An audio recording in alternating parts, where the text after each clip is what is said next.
This is the perfect cookie.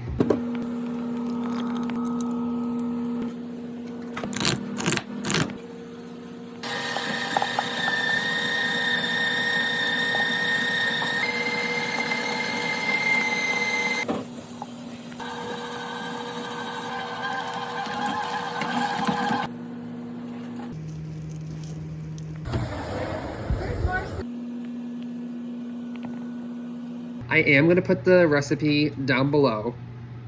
The dough itself has brown butter in it, which a lot of people are doing nowadays, for a good reason. It creates this like nutty flavor that I love, and I think the almonds just really add to it.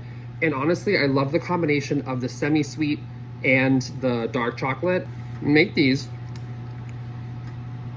Come back and tell me after you make them that it's not the best chocolate chip cookie you've ever had. There's texture, it's chewy, it's soft, it's crispy on the outside.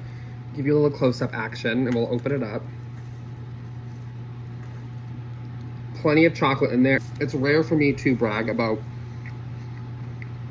something that I make, but these cookies. All right, you can let me know what you really think about it. Oh, good. I know that's a happy smile. You love chocolate, huh?